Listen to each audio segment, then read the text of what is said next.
Hello everyone, welcome to my channel bio coordination. So last lecture में हमने ascariasis पे study किया था। इसका मोड ऑफ ट्रांसमिशन, प्रिवेंशन और डायग्नोसिस ट्रीटमेंट भी देखा था। इस लेक्चर में हम टाइफाइड पे स्टडी करेंगे। ओके, सो व्हाट इज मतलब क्या होता है टाइफाइड, कैसे स्प्रेड होता है, ये सब इसमें स्टडी करेंगे। ठीक है, तो टाइफाइड किससे कॉज होता है? साल्मोनेला टाइफी करके ये एक बैक्टीरिया होता है। ठीक है, ये क्या होता है? एक बैक्टीरिया होता है salmonella typhi, transmitted through oral faeco route. इसका ट्रांसमिटेशन का जो मोड है वो कैसा है? Oral faecal route. Gram negative bacteria है। ठीक है, found in intestinal lumen. Intestine के जो इन्फेक्टेड पर्सन होता है उसके इंटेस्टाइन के ल्यूमेन में पाया जाता है ये।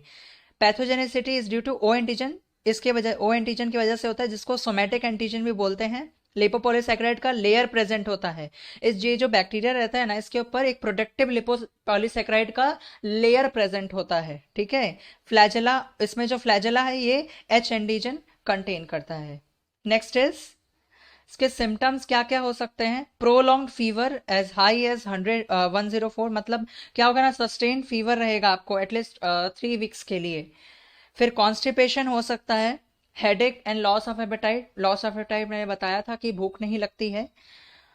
डेलीरियम मतलब माइंड डिसऑर्डर। ब्रेडिकार्डिया मतलब लो हार्ट का रेट जो होता है वो लो हो जाता है, लो हार्ट रेट। मसल पेन हो सकता है। फिर step ladder rise in fever, मतलब क्या होगा, धीरे धीरे आपका जो फीवर है वो क्या होता जाएगा? इंक्रीज होता जाएगा after 2 to 3 days of infection. Ulceration of intestine, intestine में अल्सर होने लगेगा, अल्सरेशन होने लगेगा। आपके पूरी बॉडी पे रोजी स्पॉट्स भी आ सकते हैं।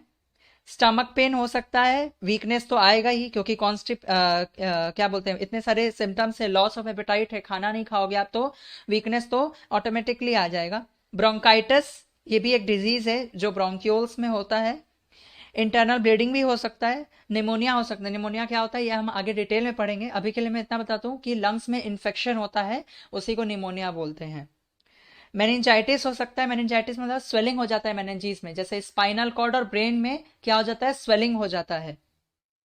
नेक्स्ट इज इसका मोड ऑफ ट्रांसमिशन। तो कैसे ट्रांसमिट होता है ये?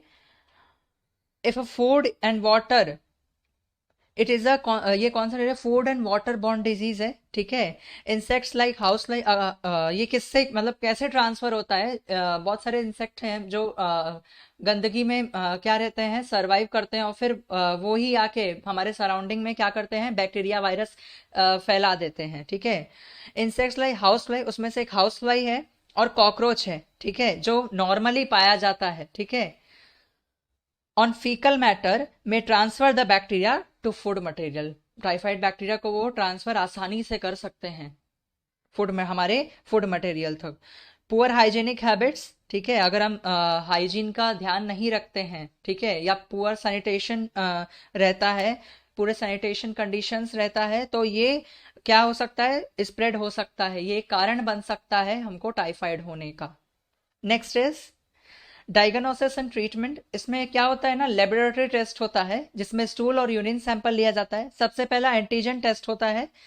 एंटीजन टेस्ट होता है सबसे पहला, इसमें एंटीजन डिटेक्शन होता है। एच एंटीजन इसमें पढ़ा ना हमने अभी, फ्लैजेला एंटीजन भी जिसको कहते हैं। ठीक है, दो एंटीजन का क्या होता है? डिटेक्शन होता है। एक एच एंटीजन जिसको फ्लैजेला एंटीजन भी कहते हैं, और एक ओ एंटीजन जिसको सोमेटिक सेल एंटीजन भी कहते हैं। और एक तीसरा और एक एंटीजन है वीआई एंटीजन, जिसको विरुलिन एंटीजन बोलते हैं। ठीक है, तो ये पहला तो एंटीजन डिटेक्शन हो जाता है। फिर विडाल टेस्ट। अब विडाल टेस्ट में 2 टेस्ट होता है, पहला तो क्वालिटेटिव, ठीक है, और दूसरा होता है क्वांटिटेटिव। क्वालिटेटिव में क्या होता है? उसमें एंटीबॉडी के प्रेजेंस को डिटेक्ट करता है वो। ठीक है, विडाल टेस्ट किस लिए हो जाता है? Use to diagnose typhoid antibody. Typhoid के जो एंटीबॉडीज होते हैं जो ब्लड में प्रोड्यूस होते हैं, ठीक है, पेशेंट के ब्लड में जो प्रोड्यूस होते हैं टाइफाइड के एंटीबॉडीज, उसको क्या करता है? ये डायग्नोस करता है, डायग्नोइज करता है। ठीक है, अब 2 टाइप का है, पहला तो क्वालिटेटिव और क्वांटिटेटिव। क्वालिटेटिव क्या करता है? एंटीबॉडी प्रेजेंट है या नहीं उसको डिटेक्ट करता है, उसके प्रेजेंस को। और क्वांटिटेटिव क्या करता है कि where we quantity the amount of antibody present. ठीक है, कहीं एक अमाउंट हो, कितना अमाउंट ऑफ एंटीबॉडी प्रेजेंट है क्वांटिटेटिव टेस्ट में, वो पता चलता है। ठीक है। थर्ड है डाइजोल टेस्ट। ठीक है।